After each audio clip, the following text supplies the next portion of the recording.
여러분 신앙생활이 뭐라고 생각하십니까? 우리가 여러 가지로 또 이렇게 정의하고 말할 수 있겠지만 신앙생활을 이제 한마디로 표현하자면 하나님과의 관계입니다. 하나님과의 관계. 거기서 이제 더 우리가 확장돼서 이웃과의 관계, 또 이 세상과의 관계로 이제 나아가게 되는데, 아무튼 하나님과의 이 관계가 중요한 그 핵심이라고 할 수 있습니다. 오늘 본문에서도 보면 이 성도가 되기 전에 이 불신자였을 때를 가리키면서 8절에 너희가 그때에는 하나님을 알지 못하며 이렇게 말합니다. 그리고 예수를 믿고 성도가 된 후를 가리켜 9절에 이제는 너희가 하나님을 안다 이렇게 말합니다. 그때에는 알지 못하고 하나님을, 이제는 하나님을 안다. 이 관계죠. 하나님과의 관계입니다. 하나님과의 관계가 이제 열리고 회복된 것을 이제 말하는 것입니다. 그러니까 성도가 되고 또 이 신앙생활을 한다는 것은 죄로 막혀있던 이 하나님과의 관계가 열리고 회복하고 이제 하나님께 나아갈 수 있는, 하나님과 관계할 수 있는 그런 관계가 되었다. 그런 신분이 되었다 하는 것을 이제 의미를 합니다. 요한복음 17장 3절 너무나 유명한 말씀인데요. 우리 같이 한번 읽어보겠습니다. 시작. 영생은 곧 유일하신 참 하나님과 그의 보내신 자 아는 것이니다. 아멘. 영생, 영원한 생명인데요. 이 영원한 생명이 무엇입니까? 이 시간적으로 오래 사는 것, 영원토록 사는 것, 이것도 이제 포함을 하지만 더 중요한 이제 의미는 그것이 전부가 아니고요. 왜냐하면 그냥 오래 사는 것, 영원히 사는 것은 지옥에서도 가능합니다. 그렇죠? 지옥이 지옥인 이유, 우리가 이제 지옥에서도 영원히 살게 되는데, 거기서 영생한다 이렇게 말하지 않고, 우리가 그것은 영벌을 받는다 이렇게 이제 표현하는 것은 시간적으로는 영원히 살지 몰라도 거기에는 하나님이 계시지 않기 때문입니다. 지옥이 지옥인 이유가 그거죠. 하나님이 계시지 않고 예수님이 계시지 않기 때문에 거기는 살아계신 하나님과 어떤 관계도 맺을 수 없는 그곳이 바로 지옥인 것입니다. 그러니까 시간 개념이 아니고 시간 개념으로 영원히 사는 것, 그것보다 더 중요한 것은 누구와 함께 사느냐 하는 것이죠. 이것이 이제 영생을 말할 때 가장 중요한 이제 개념입니다. 그러니까 하나님과 함께 사는 것, 하나님과 이제 교통하고 또 하나님과 관계를 갖고 살아가는 그것이 바로 이 성도들 안에 이제 가능하게 된 것입니다. 예수 그리스도를 통해서 또 예수 그리스도를 믿음으로 유일하신 참 하나님, 그 하나님을 알게 되고 그 하나님과 바른 관계를 갖고 또 그 열린 그 관계 속에서 하나님과 더불어 살아가는 것, 여러분 이것이 이제 영생이고요, 영원한 삶입니다. 그런 점에서 이 영생은 우리가 나중에 죽어서 천국에 가서 그곳에서 누리게 되는, 물론 이제 거기서도 누리게 되지만 이제 하나님과의 관계가 열리고 하나님과 관계하게 되는, 하나님과 교제하게 되는 그것이 시작된 이 땅에서부터 성도들, 이 땅에서부터 바로 지금부터 그 영생을 누리는 것이 시작되고 또 가능하게 된 것입니다. 이처럼 이 신앙생활은 하나님과의 관계입니다. 하나님과의 관계. 특별히 이 갈라디아서에서는 그 특별한 관계 속에 하나님을 아버지로, 그리고 우리를 아들로, 그래서 우리가 하나님을 아바 아버지로 부르게 되는 그것을 여러 차례 이제 말씀을 하고 있습니다. 여러분, 성도는 하나님과의 관계가 막혔다가 이제는 열린 자들입니다. 그래서 이전에 이 불신자일 때, 그때에는 하나님과의 관계가 어땠습니까? 하나님을 알지 못했습니다. 8절에 그렇게 말하죠. 하나님을 알지 못해. 그때는 하나님을 알지 못했습니다. 하나님을 섬길 수도 없었고 하나님과 관계도 없었고 하나님과의 관계가 다 막혀있는, 그리고 다른 성경에는 하나님과 원수가 되었다 이렇게 말을 하죠. 결국 그 하나님과 막혀있는 관계에서는 그 삶이 어떻게 됩니까? 8절 하반절에 본질상 하나님이 아닌 자들에게 종노릇하였더니, 그러니까 하나님을 알면 하나님을 섬기게 되고 하나님을 예배하고 하나님과 관계하면서 이렇게 살아가게 되는데, 하나님을 모르니까, 하나님과 막혀 있으니까 하나님을 섬기는 것이 아니고 다른 것들, 이 하나님 아닌 것들, 그것을 하나님처럼 그렇게 높이면서 섬기면서 이제 살아가는 것입니다. 그래서 때로는 돈을 그렇게 높이기도 하고, 권력을 높이기도 하고, 명예를 높이기도 하고, 뭐 건강이나 또 사람이나 자기 자신이나 또 내가 이루고자 하는 성공이나 이런 것들이 이제 하나님의 자리에 있어서 하나님을 대신하고 그렇게 그것을 쫓아서 이제 살아가는 그런 모습으로, 누가요? 이제 불신자들이, 하나님과 관계가 막혀 있는 자들이 그렇게 이제 살아간다는 것입니다. 원래 본질상 사람은 하나님과 바른 관계를 가질 때 정말 그 사람답게 살 수 있게 됩니다. 그 속에 기쁨이 있고 만족이 있고 감사가 있고, 하나님과 바른 관계를 가지고 살아갈 때 또 이 존귀함을 회복하게 되고요. 하나님이 다른 동물들과 다르게 그렇게 하나님과 교제할 수 있는 그러한 존귀한 자들로 이렇게 만들어 주셨는데, 이 하나님과 바른 관계를 누리고 살아갈 때 그것을 경험하고 누리게 됩니다. 그래서 기쁨도 있고 만족도 있고 또 우리가 이 존귀함을 얻게 되고. 그런데요, 이 하나님과 막혀 있으면, 하나님과 분리되어 있으면 하나님을 알지 못하고 세상을 섬기고 또 세상 속에서 기쁨과 만족을 찾고, 그러다가 그것을 얻는 게 아니고 허무함을 얻고 이 허망함을 느끼게 되는, 마치 탕자와 같이 그런 이제 모습으로 살아가고, 존귀함을 얻는 게 아니고 비참함을 그렇게 누리게 되는, 그러니까 마치 시편 기자가 고백한 것처럼 짐승과 같은, 그러니까 하나님과 분리되어 살아가는 사람들의 이 모습이, 또 실체가 이제 그렇다 하는 것입니다. 그러나 여러분, 감사하게도 오늘 성도는 어떤 자라고 합니까? 이제는이 있는 자입니다.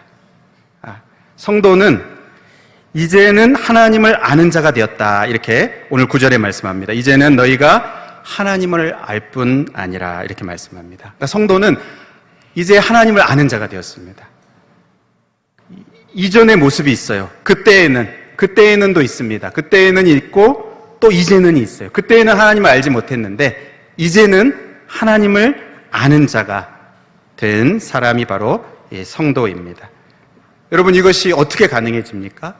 이 놀라운 일이, 이 복된 일이 어떻게 가능해집니까? 어떻게 하나님과 막혀 있는, 하나님을 알 수도 없고 하나님을 섬길 수도 없었던 그런 이 죄인된 우리들이 하나님을 이렇게 알게 되고 또 하나님을 섬기게 되는 그러한 일이 어떻게 가능하게 되는가? 하나님과 이 관계 회복이 어떻게 가능하게 되는가? 여러분, 그것은 오직 하나님의 은혜로 가능하게 됩니다. 내가 어떻게 해서 노력하고 또 공로를 쌓고 또 뭔가 이렇게 해서 되는 것이 아니고 오직 하나님의 은혜로. 이것을 하나님의 은혜로라고 말하는 것은 내가 한 것이 없기 때문에. 그럼 누가 했습니까? 예수 그리스도가 하신 것이죠. 내가 한 것이 없는데 예수 그리스도, 하나님의 아들, 하나님의 보내심을 받고 이 땅에 오신 예수 그리스도가 그 죄의 모든 대가를 지불하시고 하나님과 우리 사이에 막혀있는 그 죄의 담을 허시고 하나님 앞에 나아갈 수 있는 길과 진리와 생명이 되셨어요. 그래서 예수 그리스도를 믿음으로, 예수 그리스도를 의지하여서 예수 그리스도를 통해서 하나님 앞으로 나아갈 수 있는, 하나님과 교제할 수 있는 그 길이 열리게 된 것입니다. 이 관계가 회복되는, 여러분, 이 놀라운 일은 오직 이 하나님의 은혜로 우리에게 이제 허락된 것입니다. 그래서 에베소서 2장 8절에 너희는 그 은혜에 의하여 믿음으로 말미암아 구원을 받았으니 이것은 너에게서 난 것이 아니요 하나님의 선물이라. 하나님이 주신 선물이라는 것입니다. 하나님의 은혜로 자격 없는 우리들에게 주신 선물. 그것을 우리가 예수님을 믿음으로 받아서 하나님과의 관계가 회복되는 그 일이 바로 성도들에게 일어나게 되는 것입니다. 여러분, 성도는 누굽니까? 이제는 하나님을 아는 자, 이제는 하나님과 관계하는 자가 되었습니다. 하나님과의 관계가 열린 자가 되었습니다. 여러분, 이것이 성도들의 영광스럽고 복된 신분입니다. 여러분, 그러면 어떻게 살아야 되겠습니까? 이것이 열렸는데, 하나님과의 관계가 열렸는데, 이 하나님과 이 관계가 열리고 교제하고 예배할 수 있는 관계가 열렸는데, 그러면 어떻게 살아야 되겠습니까? 이 신분에 맞게 살아야 되겠죠. 이전과 달리 이제 하나님을 알고 하나님을 예배하고 하나님을 섬기고 하나님을 찬양하고 경배하고 그 하나님과의 관계를 소중하게 여기면서 그 관계를 풍성하게 누리면서 살아가는, 이것이 바로 성도들이 살아가야 되는 삶의 모습인 줄로 믿습니다. 사도 바울은 이 갈라디아서에서 이 하나님과의 관계가 회복된 것, 그것은 율법의 행위로 된 것이 아니다. 오직 하나님의 은혜로 된 것이고 예수 그리스도를 믿음으로 되었으니까 계속해서 예수님을 붙잡으라고 말씀합니다. 이 2장 16절에도 사람이 의롭게 되는 것은, 이게 의롭게 됐다는 것은 하나님과의 관계가 회복된 것을 말합니다. 의롭게 되는 것은 율법의 행위가 아니다. 오직 예수 그리스도를 믿음으로 되는 줄 알고, 이 비슷한 말씀이 계속 나와요. 우리도 그리스도 예수를 믿나니, 우리가 율법의 행위로가 아니고 그리스도를 믿음으로써 의롭다함을 얻으려 합니다. 그러니까 한 번만 믿는 게 아니고 한 번 믿고 예수 그리스도를 믿음으로 하나님과의 관계가 회복되고 열리고 끝이 아니고, 그렇게 열린 사람들은 계속해서 그 삶에 계속해서 예수 그리스도를 붙드는, 예수 그리스도를 믿는, 예수 그리스도를 의지하여서 하나님께로 나아가는 그 삶을 계속해서 살아간다는 것입니다. 그래서 오늘 이 9절 10절에 갈라디아 성도들을 책망합니다. 이들이 이렇게 시작을 했는데, 하나님과의 관계가 열려서 예수님을 믿고 하나님과의 관계가 열려서 그렇게 하나님을 예배하며 섬기고 살았는데, 어느 순간 유대인들이 들어와서 그들에게 어떤 날을 지키도록, 달을 지키도록, 해를 지키도록, 어떤 율법을 따르도록, 할례를 행하도록, 뭔가 이렇게 이 사람이 공로를 계속 덧붙이는 종교적인 그러한 의무들을, 행위들을 열심히 하기만 하면 그들의 신앙에 아무런 문제가 없는 것처럼, 눈에 보이는 것들을 이렇게 하니까 그것으로 다 된 것처럼 그렇게 여기고 있는 그들에게 그렇지 않도록 예수 그리스도를 의지하여서 하나님과 관계를 계속해 나가고 하나님을 알아가는데 계속해서 마음을 쏟으라고 이 사도 바울이 권면을 합니다. 여러분, 이 하나님의 은혜로 하나님과 단절되었던 우리들이 이 하나님과의 관계가 회복되었으니까 이제는 우리가 사는 날 동안에 하나님과의 이 관계를 계속 누리고 계속해서 하나님을 알아가는 그러한 삶을 살아가야 되겠습니다. 베드로후서 3장 18절에 이렇게 말씀합니다. 오직 우리 주 곧 구주 예수 그리스도의 은혜와 그를 아는 지식에서 자라가라, 이렇게 말씀합니다. 그냥 이 예수님 믿은 것으로 끝난 게 아니고 자라가야 한다는 것이죠. 계속 하나님의 은혜를 알아가고 또 예수 그리스도를 아는, 하나님을 아는 지식에서 자라가고 또 자라가고, 여기 끝이 없습니다. 끝이 없이 알아가고 자라가는 그러한 모습으로 살아가야 한다고 권면을 하고 있습니다. 사랑하는 여러분, 여러분들에게도 이것이 있습니까? 그때가 있었고 또 이제가 있습니까? 그때 하나님을 몰랐을 때, 하나님과 관계하기 전에 있지 않습니까? 그때 우리가 뭐 제사도 지내고 뭐 점도 보고, 그렇죠? 뭔가 이 세상이 전부인 것처럼 그렇게 하나님으로 여기고 쫓아가던 그 하나님을 몰라서 그랬던 그 삶이 있었는가 하면, 이제는 하나님을 알고 하나님과 교제하고 하나님과 관계하면서 이제는 하나님을 섬기고 예배하는 그 모습이 우리 가운데 있지 않습니까?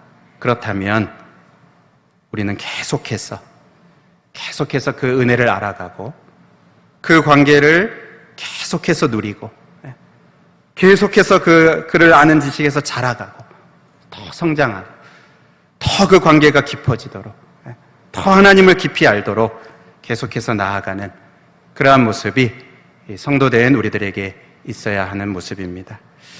그런데 여러분, 이것을 우리가 어떻게 하면 잘 할 수 있는가 할 때 우리가 기억해야 되는 것이 있습니다. 그것은요, 바로 하나님과의 관계에서 우리가 하나님을 알고 또 하나님과 관계하는 자가 된, 그러니까 우리가 하나님을 아는 이것만 있는 게 아니고 하나님이 우리를 아시는 게 있다는 것입니다. 여러분, 이것을 우리가 기억하고 아는 게 우리가 계속해서 하나님을 알고 하나님과 교제하고 하나님과 관계를 갖는 데 있어서 그게 아주 중요하고 필수적입니다. 그러니까 하나님이 아시는 바가 된 거예요. 우리는 어떤 자가 된 겁니까? 하나님이 아시는 바가 된 것입니다. 여러분, 하나님과 성도의 관계가 정말 견고한 관계가 되는 것은 우리가 하나님이 아시는 자가 되었기 때문에 그렇습니다. 하나님이 우리를 아신다니까요. 여기 이렇게 많은 사람들이 있는데, 이 지구상에 많은 사람들이, 또 역사 속에 많은 사람들이 오고 갔는데요, 하나님이 우리를 아신답니다. 우리는 그냥 대단한 사람이 아닐지 몰라도 이 천지 만물을 창조하신 전능하신 하나님께서 아는 자들입니다. 아는 자들입니다. 우리는 하나님의 아신 바가 되었습니다. 여러분, 이것을 기억하는 것이 굉장히 중요합니다. 우리만 하나님을 아는 것이 아니고 하나님이 우리를 아시기 때문에요, 이 관계는 견고한 관계가 되고 절대로 깨지지 않는, 절대로 끊어지지 않는 그런 관계가 되는 것입니다. 오늘 9절에 이제는 너희가 하나님을 알 뿐 아니라, 우리가 하나님을 알게 됐습니다. 이거 너무나 복되고 영광스러운 관계입니다. 근데 그게 다가 아니고 그뿐만 아니라 더욱이 하나님이 아신 바가 되었다. 하나님이 너희를 아신다는 것입니다. 여러분, 하나님이 우리를 아십니다. 디모데후서 2장 19절에 그러나 하나님의 견고한 터는 섰으니 인침이 있어 일렀으되 주께서 자기 백성을 아신다. 여러분, 이게 견고한 터예요. 하나님이 하나님 백성들을 알고 계신다, 아신다. 이게 견고한 터입니다. 여러분, 우리가 하나님을 알게 된 것도 너무나 복된 것이고 감사한 것이고 영광스러운 것이지만 우리는 하나님을 온전히 알지 못합니다. 그렇죠? 우리는 부분적으로 알고 또 제한적으로 하나님을 알지 하나님을 온전히 알지 못해요. 그러다 보니까 어떻습니까? 때로는 하나님이 이해가 되지 않고, 그렇죠? 때로는 하나님이 하시는 일들이 왜 그렇게 하시는지 다 알 수가 없겠고, 그렇습니다. 어떤 때는 아는 것 같다가도 또 모르는 것 같고, 특별히 고난과 시련의 이러한 이 삶들이 우리에게 찾아올 때 우리는 굉장히 당혹스럽습니다. 하나님을 아는 줄 알았는데, 내가 아는 하나님은 이런 하나님이신데, 그런데 또 다른, 그러니까 하나님이 이해가 되지 않는 그런 상황들이 오는 것이죠. 여러분, 하나님과 우리의 관계가 우리가 하나님을 아는 것, 여기에 전부 달려 있다면 여러분, 이 관계야말로 정말 불안한 관계입니다. 그냥 우리가 하나님을 아는, 하나님을 알게 됐는데요, 이게 전부라면, 하나님과 우리 사이의 관계가 그게 전부라면 여러분, 이것만큼, 이 관계만큼 불안하고 또 깨지기 쉬운 관계가 없습니다. 근데 그렇지가 않아요. 더욱이 우리가 하나님의 아신 바가 되었다는 겁니다. 하나님이 나를 아신다. 하나님이 나를 아신다. 하나님이 나를 나의 연약함을 아시고요, 나의 아픔을 아시고, 나의 고통을 아시고요, 나의 고민을 아시고, 나의 염려를 아시고요, 나의 모든 것을 아십니다. 심지어 성경에는 우리를 창세 전에 아셨다고도 말씀하세요. 우리의 머리로는 다 이해가 되지 않을 정도로 하나님이 우리를 아십니다. 우리는 하나님이 아는 존재가 된 것입니다. 여러분, 이것만큼 견고한 관계가 없어요. 여러분, 우리는 지구에 홀로 떨어져 있는 존재가 아닙니다. 정말 내 주위에 아무도 없고 또 여러 상황이 어려운 상황 가운데 막혀서 나 혼자 있는 것 같은 그런 마음이 들지라도 하나님이 우리를 아시는 자입니다. 우리는 하나님의 아신 바가 되었어요. 심지어 우리의 죄악도 아십니다. 그러나 검사처럼 막 우리의 이 죄를 고발하시고 그러려고 아시는 게 아니고, 우리가 예수 그리스도 안에서 하나님을 알고 하나님과 관계하는 것처럼 하나님도 예수 그리스도 안에서 죄인인 우리를 품으십니다. 우리의 죄를 아시지만 그리스도로 우리를 덮어주셔요. 그리스도 안에서 우리를 보십니다. 예수 그리스도의 그 보혈 안에서 우리를 다 덮으시기에 충만한, 그렇게 우리를 아십니다. 여러분, 하나님은 나를 아십니다. 우리를 아셔요. 나의 가는 길을 아십니다. 욥기 23장 10절에 우리말 잘하는 말씀이죠. 그러나 내가 가는 길을 그가 아시나니 그가 나를 단련하신 후에는 내가 순금같이 되어 나오리라. 하나님이 아십니다. 여러분, 우리는 어떤 존재라고요? 하나님이 아시는 존재입니다. 여러분, 내가 다 이해가 되지 않는 그런 때들이 많이 있습니다. 그러나 하나님이 다 이해가 되지 않는 그때에도 하나님은 모든 것을 아시고 또 나를 확실히 알고 계십니다.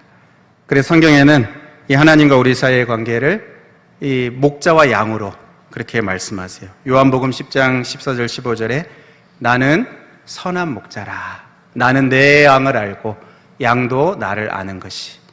양이 수백 마리가 있어요. 그래도 안다는 겁니다. 목자는 내 양을 알고 내 양의 소리를 알고 내 양의 그 상태를 알고, 목자니까, 선한 목자니까 안다는 것입니다. 또 27절에 내 양은 내 음성을 들으며 나는 그들을 알며 그들은 나를 따르느니라. 하나님이 우리들을 아신다, 이렇게 말씀을 합니다. 여러분, 말씀을 정리하려고 하는데요. 여러분, 신앙생활이 뭐라고 그랬습니까? 한마디로 하나님과의 관계라고 그랬습니다. 성도는 이 하나님과의 관계가 막혀 있다가 그 관계가 열린 자들입니다. 예수 그리스도로 인해서 그 관계가 열려서 하나님과 관계하는 자가 되었습니다. 근데 여러분, 이 신앙생활과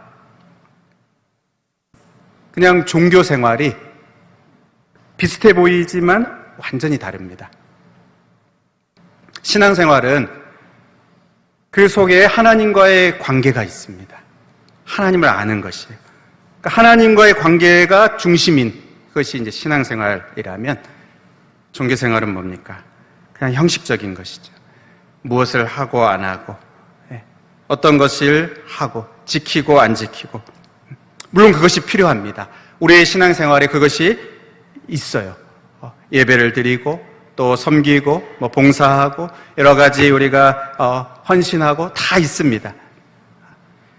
그런데 그것만 있는 게 아니고 그 속에 이 하나님과의 관계가 있는, 그 속에 하나님을 향한 믿음이 있고 사랑이 있고 하나님을 향한 순종이 있어서 그것을 하는, 그러면 그건 종교생활이 아니, 신앙생활입니다.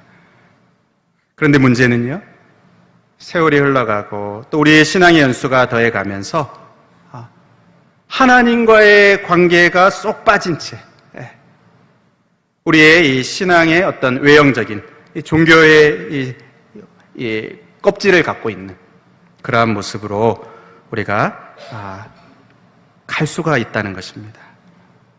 그러면 안 돼요. 하나님이 우리에게 원하시는 것은 무엇입니까? 너는 내가 아는 바가 되었는데, 너도 우리도 하나님을 아는 자로 그 관계에 충실하게, 세월이 지나고 더 간다 하더라도 하나님과의 이 관계를 충실하게, 하나님과의 이 교제를 충실하게 더 하나님을 깊이 알아가는 그 신앙의 본질을 잊지 않기를 하나님께서 원하십니다. 여러분, 우리가 이전에는 하나님을 몰랐던 자들이에요. 그러나 이제는 하나님을 알게 되는 이 귀한 신분을 얻었는데, 그렇다면 이제 계속해서 우리 하나님을 알아가고 또 알아가고 그 하나님의 관계 속에서 풍성하게 누리면서 살아가는 이 모습을 하나님께서 우리들에게 기대하고 바라십니다. 고린도전서 13장 요 말씀 한 구절 읽고 내가 마치겠습니다. 우리 같이 한번 읽어보겠습니다. 시작.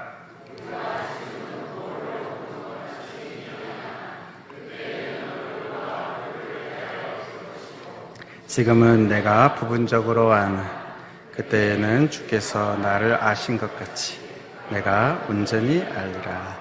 여러분, 여기 그때에는 이렇게 나옵니다. 여기 그때는 언제입니까? 과거의 그때가 아니고 이전에 예수님을 모르고 하나님을 몰랐을 때, 하나님을 알지 못했을 때의 그때가 아니고요, 우리의 장차 새하늘과 새 땅이 완성될 하나님의 나라에서 하나님을 온전히 알게 되는 그때입니다. 여러분, 성도에게는 지금이 있고 또 하나님을 알지 못했던 과거가 있습니다. 그때가 있습니다. 그리고 지금 하나님을 알게 된, 그리고 장차 완전하게, 지금은 부분적으로 알아요. 거울을 보는 것 같이 희미해서 때로는 하나님에 대해서 오해하기도 하고, 때로는 우리의 마음이 그래서 답답하기도 하고, 그러나 여러분, 우리가 반드시 이르게 되는 그곳은 어디입니까? 하나님을 완전히 알게 되는 그때예요. 그때 가면 다 이해가 되는, 하나님이 왜 그렇게 하셨는지, 하나님이 왜 그때 그렇게 하셨는지 다 이해가 되는. 하나님은 지금도 우리를 그렇게 온전히 아십니다. 그러나 우리는 하나님을 그렇게 온전히 지금은 알지 못해요. 그러나 하나님이 나를 아신다는 이것이 나에게 힘이 되고 또 위로가 되고 또 나를 하나님께로 이끄는 그 힘이 되어서 더 하나님께로 나아가고, 또 우리가 나아갈 때 우리는 계속 하나님을 더 깊이 아는 자로 나아가다가 마지막 그 순간에 하나님 우리를 부르실 때 하나님을 온전하게 알게 되는, 밝히 알게 되는, 주께서 나를 아신 것 같이 내가 그때에는 온전히 알리라, 그날이 있게 될 줄로 믿습니다. 여러분, 우리가 요 모호한 요 시기를 지날 때 그날을 우리가 바라보면서 또 지금도 우리를 온전히 알고 계신 그 하나님을 우리가 기억하면서 우리가 하나님을 더 알기를 힘쓰는, 하나님을 더 깊이 교제하기를, 자라가기를 힘쓰는 그러한 저와 여러분이 될 수 있기를 주님의 이름으로 축복합니다. 우리 다 같이 합심해서 기도하겠습니다. 우리가 먼저는 감사하면 좋겠습니다. 이전에 하나님을 몰랐던 우리들인데 하나님 은혜로 하나님을 아는 자가 되었습니다. 정말 이걸 감사하고, 이거 너무나 놀라운 일이 우리에게 일어났는데 우리에게 감사하고, 하나님, 내가 오늘을 살아갈 때 참 이 답답한 게 있고 또 참 모호한 게 있고 참 그렇습니다. 그러나 하나님이 나를 아신다는 것, 이것을 기억하면서 내가 힘을 얻고 하나님께로 가까이 나아가는 그러한 우리들 되게 해주시옵소서. 마지막 때 하나님을 밝히 하는 그날까지 매일매일 우리 하나님과 교제하며 주를 알아가는 우리들 되게 하여 주옵소서. 이런 제목으로 우리 같이 한번 기도하겠습니다. 하나님 아버지, 감사합니다. 하나님, 이전에는 하나님을 알지 못하던 저희들이었습니다. 죄로 하나님과 단절되어서 살았던 저희들이었습니다. 하나님 앞에 가까이 나아갈 수 없는 저희들이었습니다. 하나님 아닌 것들을 하나님으로 여기며 살았던 저희들이었습니다. 하나님, 그런 우리들을 하나님 불쌍히 여기셔서 하나님 아버지, 하나님을 아는 자가 되게 하여 주시고, 이제는 예수 그리스도 안에서 하나님과 관계하는 자로, 하나님을 아버지와 교제하며 하나님과 관계하는 자로 살아갈 수 있도록 은혜 베풀어 주신 것을 감사합니다. 뿐만 아니라 우리가 장차 아버지여 완전히 온전히 주님을 알게 되는 하나님 그날이 있음을 인하여서 또 감사를 드립니다. 하나님, 오늘을 살아가는 우리들, 아버지여 우리를 아시는 하나님, 나를 아시는 하나님, 나의 눈물을 아시고 나의 고통을 아시고 나의 아픔을 아시고 나의 형편을 아시고 나의 상황을 아시고 내 모든 것을 아시는 우리 하나님을 하나님 아버지 우리가 기억하며 하나님 아버지 우리도 마음을 쏟아서 하나님을 알아가려고 하고 하나님과 교제하며 하나님과 사귀며 살아가는 하나님 그러한 저희들 되게 하여 주시옵소서. 하나님 낙심치 않게 하여 주시고 하나님 아버지 두려워하지 않게 하여 주시고 하나님 아버지 매일매일 주님과 관계하며 살아가다가 아버지여 온전히 주님을 알게 되는 그 날에 이르게 하여 주시기를 간절히 소원합니다. 오 하나님 아버지여 도와주시고 역사하여 주시옵소서. 하나님 아버지 감사합니다. 하나님을 알지 못하던 저희들을 하나님 은혜로 예수 그리스도 안에서 하나님을 아는 자로 하나님을 믿고 섬기는 자로 저희들을 변화시켜 주신 것을 감사드립니다. 장차 우리 주님을 또 온전히 알게 되고 또 모든 것을 온전히 알게 되는 그때까지 아버지 우리가 날마다 이 땅에서 주님과 교제하며 하나님과의 관계가 열렸사오니 하나님 그 관계를 누리며 살아가는 그 관계가 더 깊어지는 저희들이 될 수 있도록 하나님 도와주시고 축복하여 주시옵소서. 예수 그리스도의 이름으로 기도하옵나이다. 아멘.